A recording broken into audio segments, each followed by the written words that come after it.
Hello everybody, I'm Hannah and welcome to Bookshelvish. Today we're going to be talking about every single book I read in the month of March.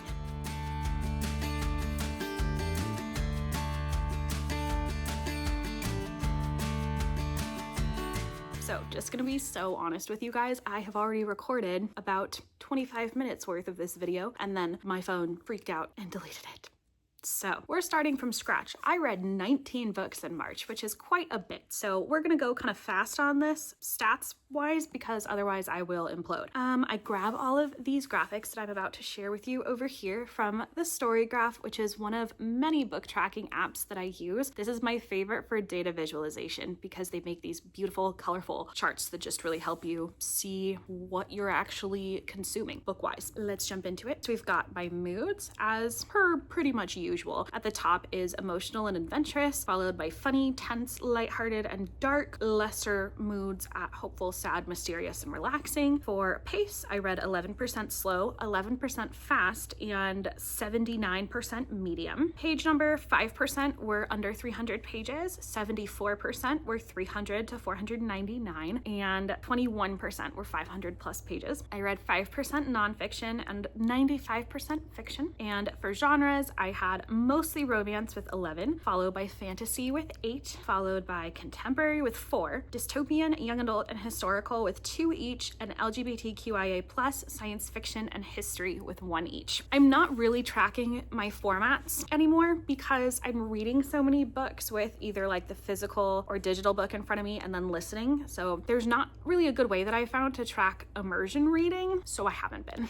My average rating was 3.95. I had 6 5-star reads, 7 4-star reads, 5 3-star reads, and 1 2-star read. And I think those are all the stats that we'll do for now. So let's jump into my thoughts. First up, we've got Bloodbound by Alice Hunter. I read this as an ARC. I believe it comes out April 28th. To be so honest with you guys, I gave this one 3 stars. I don't remember very much about it. Didn't like it a ton. It took me forever to get through, like 10 days, which is a lot for me considering I wasn't reading anything else during that time period. It wasn't terrible. I thought the world building had potential, but I didn't feel like any connection to our characters, and I just thought this book was trying to do too much. But I have seen a lot of praise for it, and I know it's a lot of books box picks, so don't let me discourage you. Alice Hunter is a team of 2 best friends who decided to write this book together, and I think I wouldn't write off reading their books forever and ever. I think Bloodbound just wasn't particularly a hit for me. Next up, we've got A Storm of Swords. This is book 3 in the A Song of Ice and Fire series, which I have been reading through as I watch the show. I enjoyed this book. I think it's the saddest by far of the series so far, probably out of the whole thing. That's mostly due to the Red Wedding and all the people that die. Also really sad about Jon Snow and Ygritte, like really sad. But yeah, that's A Storm of Swords, and I gave it 5 stars regardless. I think George R.R. Martin has incredible world building and I love his character development. Next up, we've got my worst book of the month. This is Rings of Fate by Melissa De La Cruz. I gave this one 2 stars. Mostly I felt like the characters were incredibly immature in this, and like 90% of the words in here were internal narrative that was telling rather than showing, and that's a huge pet peeve of mine. I don't appreciate it when authors don't trust their readers to be able to put 2 and 2 together. And so because of that, I feel like the writing was extremely simplistic and the plot wrapped up way too quickly for all of the conflict that was introduced. I didn't love it. But yeah, I thought both of the characters were really immature. I think this is technically new adult, which is fine, but I would expect new adults to have more common sense than these 2 did. Next up, we've got Business or Pleasure by Rachel Lynn Solomon. I ended up giving this one 4 stars. I really enjoyed it, and I think it introduced this theme of sex not being like this amazing, incredible, fiery, passionate experience that just rocks your entire world every single time it happens. And I thought that was a really cool theme to kind of play with and develop. Because of that, I thought the pacing was really good. I thought the characters had a lot of growth, both romantically and personally, and I really enjoyed this book. I think it's a solid romance, and I would recommend if that's a genre you typically enjoy. Next up, we've got The Rebel and the Rose by Catherine Doyle. This is the sequel to The Dagger and the Flame, which was one of my top books of the year last year, so I was really looking forward to this one. I love these characters. I love the world. I love the way that Catherine Doyle tells stories. I did end up giving this one 4 stars. There were two elements that were introduced to the plot that were not my favorite. Those are necromancy and like sainthood.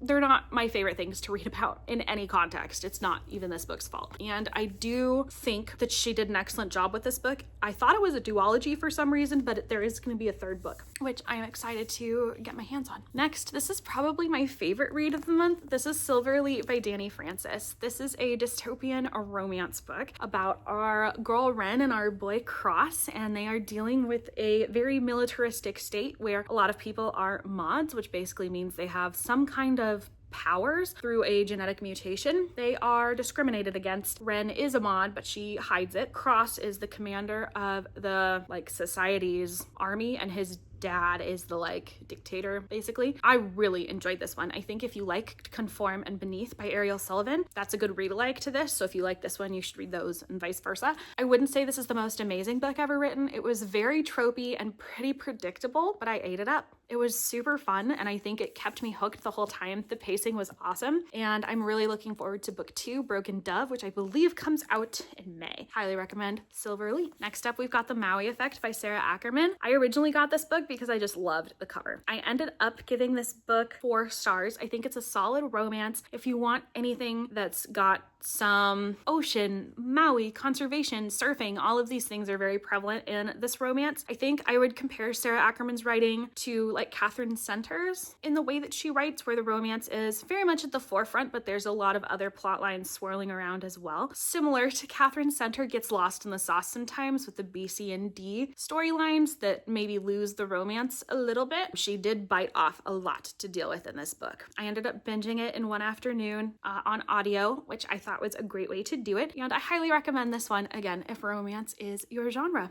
This would be the perfect summer read. Next up, I've got Imogen, obviously, by Becky Albertalli. This is a young adult to new adult kind of coming of age story about our girl Imogen. I ended up giving this one 3 stars. I don't think there's anything wrong with it. I just felt like the entire book was focused on Imogen's sexuality, and while that's a very important part of someone's personhood and coming of age journey, I wanted to know more about her than just that. I think this would be a great book for the right audience. I was gifted this book from a friend, and so while I don't think it's one that I would have gravitated towards to pick out for myself, I do think that this is an important story and had a lot of great themes of what growing up and good friendships and acceptance look like. So that's Imogen, obviously, by Becky Albertalli. Next up, we've got The House in the Orchard by Elizabeth Brooks. I ended up giving this one 3 stars. I think largely my issue with this one is that it was mismarketed. I thought it was going to be a historical mystery with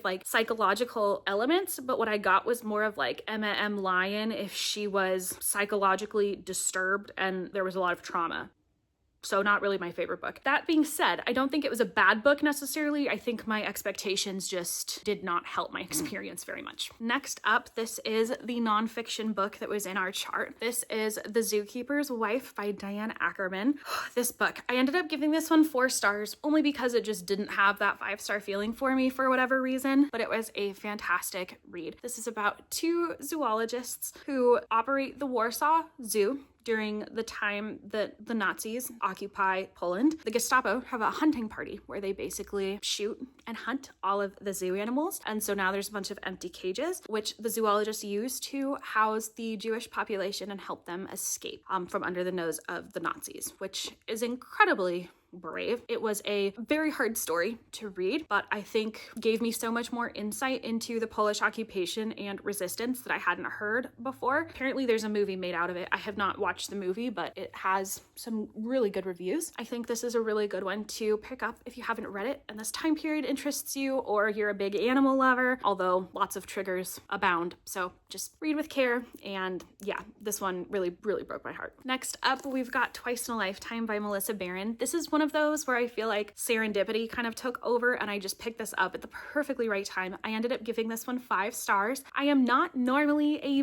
big time loop magical realism person in my contemporary romance. I would compare Melissa Barron's writing style to a cross between Rebecca Searle and Ashley Poston, and it really worked for me. Felt very touched by this one. I think it had great anxiety rep, and I think this is kind of just a demonstration about how you will go to any lengths to protect the person that you love. I think that's a really beautiful message. Also, it does kind of play with themes of like the inevitability of fate and how every single thing that's happened to you makes you into who you are and what would happen if we didn't have one of those things or more than one of those things. Yeah, I enjoyed this a lot. It's a pretty easy, short book. I did this one mostly on audio, a little bit in print as well, and I highly recommend it. Loved this. Next up, I read Love and Saffron by Kim Fay. This is completely told in an epistolary format, meaning that it's all letters. And I thought this one was super cute, and it's a cross-generational epistolary novel about two women who kind of bond over their love of food, and it follows them throughout their lives. It's atmospheric, it's fun, it's about 4 hours on audio, and a pretty short snack here if it's just something you want to dive into and a good, easy, quick win. I would recommend this one. I gave it 3 stars. I didn't think it was anything like amazing, but I think it will touch you if you read it at the right time. Next,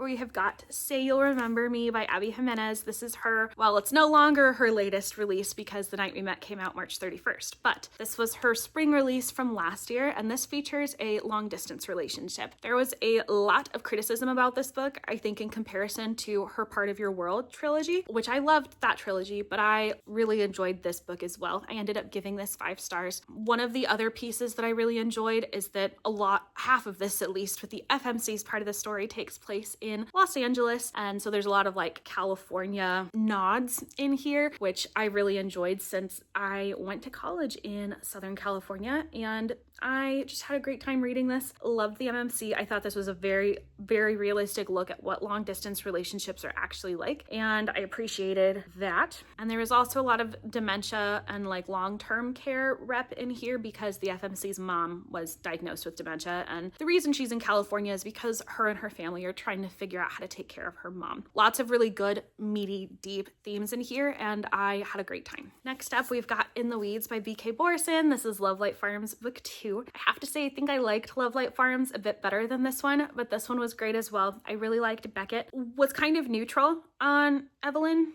our FMC. This was fun. It was atmospheric. It feels very springy to me. I'm going to continue in this series because I have all of the books, but I don't think this was a groundbreaking romance. Although that could be because I had a lot of really excellent romances already in this stack. That's In the Weeds by B.K. Borison. Next up, we've got another 4-star read. This is The Second Death of Locke by V.L. Bovalino. Really enjoyed this one. I think it really shined in like the yearning and romance departments. I felt really like swept away by the depth of emotion and sacrifice and just like genuine care that our two MCs felt for each other. We were dealing with a commander of an army and his like lady knight protector, essentially. I do think because it was so focused on their romance that I wish we would have gotten a little bit more action and a little bit more world building. I do think this is a good option for a romantasy lover who maybe is a bit jaded by our current very trope heavy romantasy releases recently. And I would say like the closest book / like series that I could compare this to is probably A Fate of Wrath and Flame by K.A. Tucker. That's a quartet,